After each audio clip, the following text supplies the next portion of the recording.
Hello guys, welcome to my channel. आज हम फिर से बात करने वाले हैं, जैसे कि हमने कल बात की थी गारमेंट कॉस्टिंग के ऊपर। तो आज हम फिर उसका नेक्स्ट पार्ट है वो है फैब्रिक कंजप्शन, मार्कर इफ़िशियंसी और रियल कॉस्टिंग के बारे में। तो ये भी बहुत, जैसे कि हमने पिछले पार्ट में समझा था गारमेंट कॉस्टिंग क्या होती है, कॉस्टिंग क्यों ज़रूरी होती है, गारमेंट कॉस्टिंग में कौन कौन से एक्सपेंस ऐड होते हैं। लेकिन आज का पार्ट उसे भी ज़्यादा इम्पोर्टेंट है। अगर आप किसी भी एक्सपोर्ट हाउस, वाइंग हाउस या गारमेंट फैक्ट्री में मर्चेंडाइजर बनना चाहते हैं तो आज का टॉपिक आपको अच्छी तरह समझना ही होगा, क्योंकि ये बहुत ज़रूरी है। आज हम जानेंगे फैब्रिक कंजप्शन क्या होता है, मार्कर इफ़िशियंसी क्या होती है, फैब्रिक वेस्टेज क्या होता है और फैब्रिक कॉस्ट कैसे निकाली जाती है, एक टी शर्ट की जो रियल कॉस्टिंग कैसे होती है। तो मैं इस टॉपिक पे को बिल्कुल सिंपल हिंदी में समझाऊंगी आपको, ठीक है, बहुत अच्छी तरीके से। और आप पूरी वीडियो देखना, इसके बिल्कुल मत करना। सबसे पहले की जो स्टोरी है वो है, मान लीजिए कि एक बायर ने आपकी फैक्ट्री को ईमेल भेजा। उसमें लिखा, मुझे 20,000 round neck cotton T shirt चाहिए, राउंड नेक गोल वाली। तो अब फैक्ट्री ने ऑर्डर तो ले लिया, लेकिन सबसे बड़ा सवाल ये है कि 20,000 टी शर्ट बनाने के लिए कितना फैब्रिक लगेगा, कि 100 मीटर या 500 मीटर या 15,000 मीटर या 10,000 मीटर। अगर आपको इसका जवाब नहीं पता है तो कॉस्टिंग भी नहीं बना सकते। तो इसी कैलकुलेशन को फैब्रिक कंजप्शन कहते हैं। तो फैब्रिक कंजप्शन क्या होता है? फैब्रिक कंजप्शन का मतलब है एक गारमेंट बनाने के लिए कितना फैब्रिक यूज़ होगा, ये या कितने मीटर या किलोग्राम में कैलकुलेट किया जाता है। जैसे एग्जांपल, एक टी शर्ट बनाने के लिए 1.35 मीटर फैब्रिक लगता है। तो अगर बायर ने 20,000 टी शर्ट ऑर्डर किए हैं तो 20,000 मल्टीप्लाई 1.55 बराबर 31 बनेगा उसका 31,000 मीटर फैब्रिक। तो अब फैक्ट्री को पता चल गया है कि फैब्रिक कितना परचेज करना है। तो दोस्तों फिर जानते हैं फैब्रिक कंजप्शन कैसे निकाला जाता है। सिर्फ गारमेंट को देखकर अंदाज़ा नहीं लगाया जाता, इसलिए पैटर्न और कैड डिपार्टमेंट की मदद ली जाती है। पैटर्न बनाने के लिए मार्कर बनाया जाता है एंड उस मार्कर से पता चलता है कि एक गारमेंट के लिए कितना फैब्रिक लगेगा। इस वजह से कैड डिपार्टमेंट कॉस्टिंग में बहुत, जो डिपार्टमेंट होता है वो एक रोल निभाता है, बहुत मतलब इम्पोर्टेंट रोल होता है उसका। तो जानते हैं मार्कर क्या होता है। मार्कर, सोचिए आपके पास में एक कपड़ा है और उस पर टी शर्ट के अलग अलग पार्ट रखने हैं, फ्रंट, बैक, स्लीव और नेक रिब।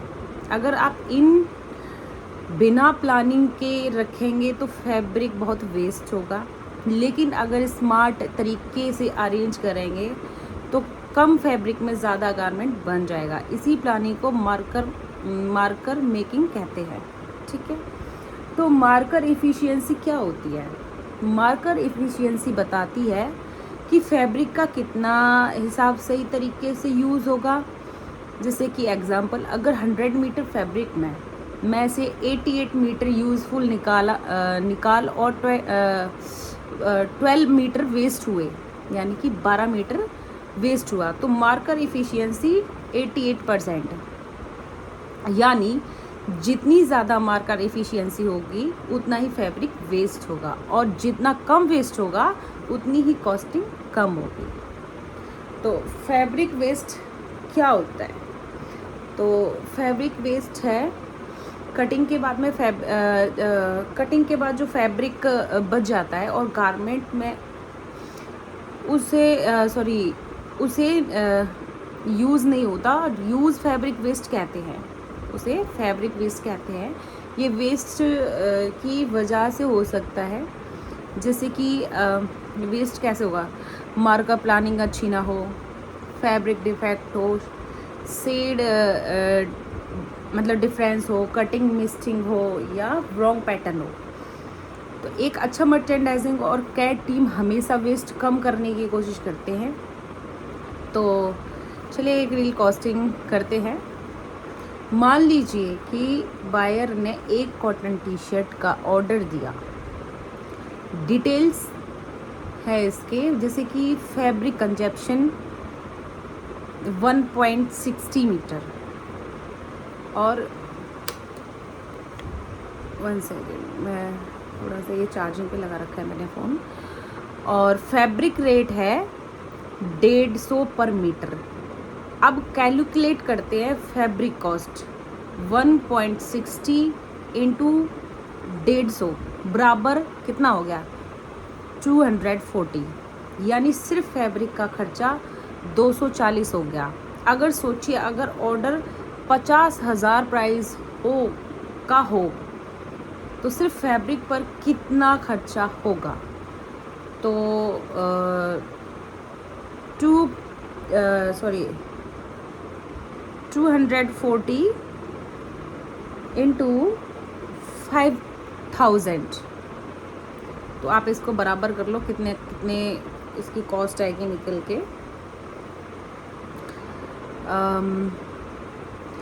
ये आएगी 1,20,00,000 रुपए। तो अब समझ आया कि फैब्रिक कॉस्टिंग में इतना इम्पोर्टेंट क्यों होता है। अब हम ऐड करते हैं ट्रिम्स। एक टी शर्ट में जैसे कि मैन लेवल हो गया 2 रुपये का, साइज लेवल हो गया 1 रुपये का, वॉश केयर लेवल हो गया 1 रुपये का, और हैंग टैग हो गया 3 रुपये का, पॉली बैग हो गया 4 रुपये का। तो टोटल ट्रिम कॉस्ट हो गई 11 रुपये की। अब टोटल हो गया कितना, फैब्रिक कॉस्ट हो गई 240, ट्रिम कॉस्ट हो गई 11, और इनका हम टोटल कर देते तो कितना बैठा 251, यानी कि 251। अब आ जाओ लेबर कॉस्ट, जो लेबर होती है। अब गारमेंट को स्टिचिंग भी करना है। मान लीजिए कटिंग 8 रुपये की, स्विमिंग 20 की, और फिनिशिंग 5 की, और पैकिंग 4 की। टोटल कितना हो गया 37। अब टोटल कॉस्ट हो गई इसकी 251 बराबर 37, तो कितना बना इसका 288। तो फैक्ट्री है चलाने के लिए भी पैसे लगते हैं, जैसे कि इलेक्ट्रिसिटी मैं पहले भी बता चुकी हूँ, rent, machine maintenance, office staff हो गया, इंटरनेट हो गया, सिक्योरिटी हो गया। मान लीजिए ये सब मिलाकर हर गारमेंट पर 22 रुपये आता है। अब कॉस्ट है हमारी, जो पहली वाली कॉस्ट थी 288, अब बराबर कर दो 22 और ऐड कर दो, उसमें कितने हो गए 310 ऐड करके। प्रॉफिट ऐड करना है। कोई भी फैक्ट्री बिना प्रॉफिट के काम नहीं करती। मान लीजिए फैक्ट्री हर गारमेंट पर 40 प्रॉफिट रखना चाहती है, तो फाइनल कोटेशन क्या होगा, फाइनल कोटेशन होगा 310 प्लस 40 ऐड कर दीजिए उसमें, ये तो हो गया कितना 350, यानी बायर को एक टी शर्ट का प्राइस 350 क्वाइट हुआ है, मतलब दी जाएगी। मतलब अगर बायर प्राइस कम करने को कहे तो बायर बोलता है हमने 350 नहीं, हमने 335 में चाहिए। अब फैक्ट्री तुरंत मना नहीं करती। मर्चेंडाइजर और कॉस्टिंग टीम बैठकर देखते हैं क्या फैब्रिक का रेट कम हो सकता है, क्या मार्कर एफिशिएंसी बढ़ सकती है, क्या ट्रिम्स को सप्लायर बदला जा सकता है, क्या वेस्टेज कम की जा सकती है, यानी नेगोशिएशन सिर्फ प्राइस की नहीं, प्लानिंग की भी होती है। तो हम जैसे कि इंटरव्यू के जो क्वेश्चंस होते हैं वो होते हैं फैब्रिक कंजप्शन क्या होता है।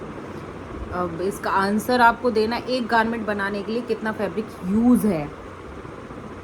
सेकंड क्वेश्चन है मार्कर एफिशिएंसी क्या होती है, फैब्रिक को कितना प्रतिशत के हिसाब यूज़फुल तरीके से यूज़ किया जाता है। फैब्रिक वेस्टेज का कैसे कम कर सकते हैं, अच्छा मार्कर प्लानिंग करके कर सकते हैं, सही कटिंग करके कर सकते हैं, और फैब्रिक इंस्पेक्शन से भी कर सकते हैं।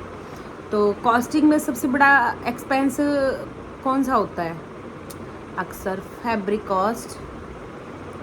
तो अभी हम अगले नेक्स्ट पार्ट में जानेंगे, थर्ड पार्ट है इसका, तो हम उसमें भी बताएंगे आपको। वीडियो में बने रहिएगा।